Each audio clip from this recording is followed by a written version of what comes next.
article dito sa Inquirer. Ang title, Robredo speaks at DOST Forum, says he's open to working with. Ito na ang signal, palatandaan na pwede nang tanggalin nila si BP Sara at pwedeng ipalit si BP Leni. Ito nga mga kababayan, bago natin ituloy ang video na ito, kung bago ka lang sa aking YouTube channel baka pwede makahingi ng like at subscribe at click mo na rin ang notification bell para updated ka sa aking nilalabas na bagong video. Salamat po. Usapan naman natin ngayon si former Vice President Leni Robredo. Okay, merong article dito sa Inquirer. Ang title, Robredo speaks at DOST Forum, says he's open to working with government. Okay, so nung binasa ko ang article, pag-alaman ko, for the first time, after yung May 22 presidential elections, ngayon lang naimbitahan si BP Leni, ex-BP Leni, na magsalita sa isang event organized by the government. This time by the DOH. Okay. Siya po ang keynote speaker sa DOST First National Mental Health Research Symposium. Ang Philippine Council for Health Research and Development, under ito ng DOST, inimbita nila si ex-BP Leni Robredo. So, ang unang tanong na pumasok sa isip ko is, di ba dapat doktor ang kailangang keynote speaker nito? Kasi mental health Hindi naman doktor si Leni Robredo. Okay, so medyo naging curious ako dahil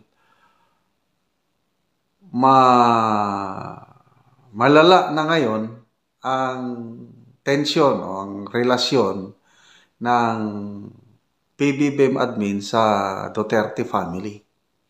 Kaya naisip ko, baka ito na ang signal, palatandaan na pwede nang tanggalin nila si BP Sara at pwedeng ipalit si BP Leni. So, ang next DepEd Secretary, pwede ba si ex-BP Leni Robredo? So, kasi sabi niya dito sa kanyang speech, it's an honor, sabi niya, basahin ko it is an honor to be invited in this very important conversation and to take part in the collective efforts to change the landscape of mental health in our country. Okay. Si BP Leni ngayon, siya ang president ng isang NGO na ang tawag, Angat Pinas Incorporated. Noong una, Angat Buhay ito. Tapos ginawa na ngayon na Angat Pinas Incorporated. Okay? So, sabi niya sa kanyang speech, he's open to working with government. So, binasa ko yung article. Lumalabas na itong Angat Pinas Incorporated na pinangungunahan ni ex-BP Leni. Ano pala ang isang project nila ay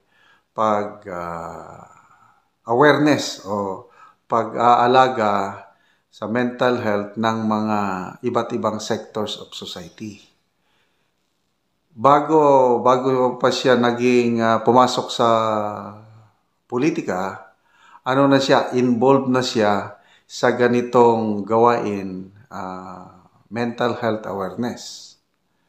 Kaya nung BP pa siya, yung ginagawa niya sa Office of the Vice President, lalo na nung pandemic, nag-focus sila sa mental health ng mga apektado sa COVID. Kaya ito, ipinaliwanag dito sa article na kung bakit in-invite nila si BP sa gathering na ito, National Summit on Mental Health, dahil ang experience ni BP Lini is ano na siya sa mental health activities. Kaya wala namang sinabi dito na willing siya na maging parte ng gabinete ni PBBM. Wala naman. Nang dahil sa balitang ito, marami ang may vlog akong napanood na magiging bahagi na si Leni sa gabinete ni BBM. In-explain doon ng vlogger si Attorney Enzo, taga Bicol, ay hindi daw kasi parang malayo na tatanggapin ni BP Leni na maging parte sa gabinete ni BBM. Ang rason is malapit na ang filing of candidacy ngayong 2025 election. October this year, filing na . So kung papasok siya ngayon as member of cabinet ni PBBM, ilang buwan na lang. Kaya according to Attorney Enzo, hindi mangyayari na papasok siya sa gabinete.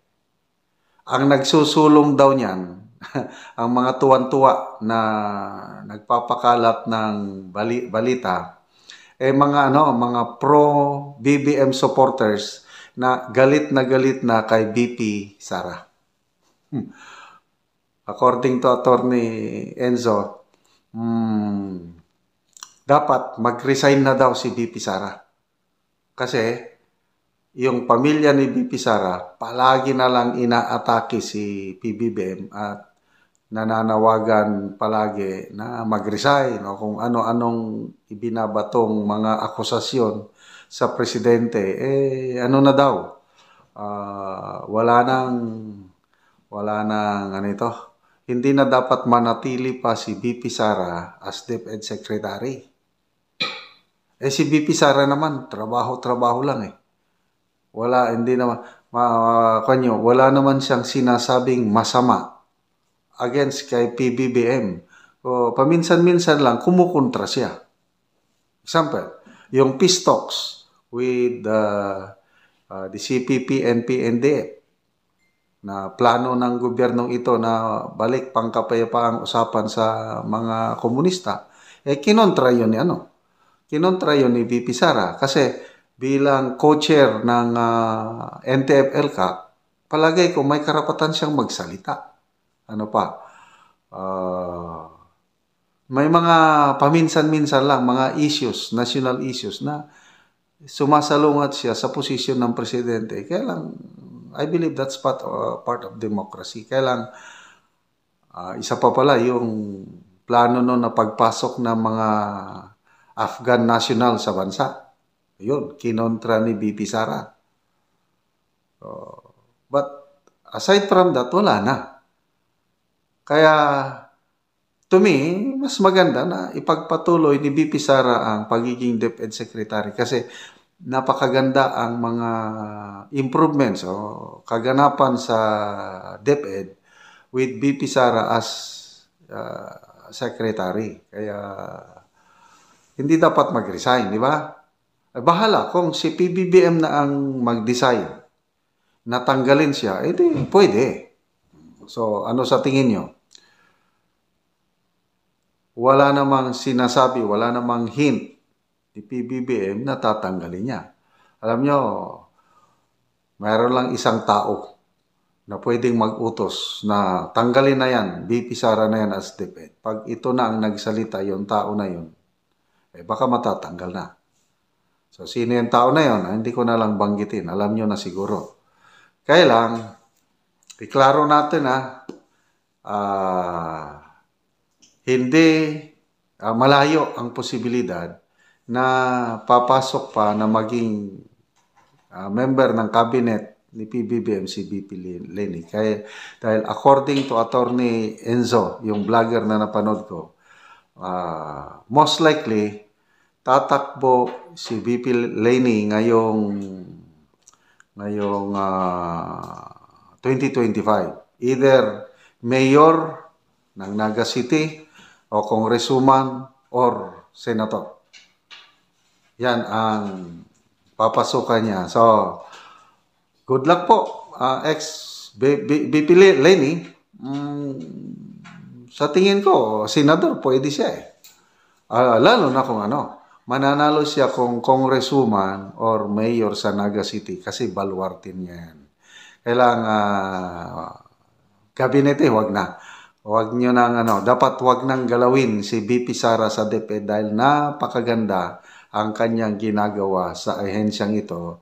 Nakasalalay dito ang kinabukasan ng ating mga anak at mga apo.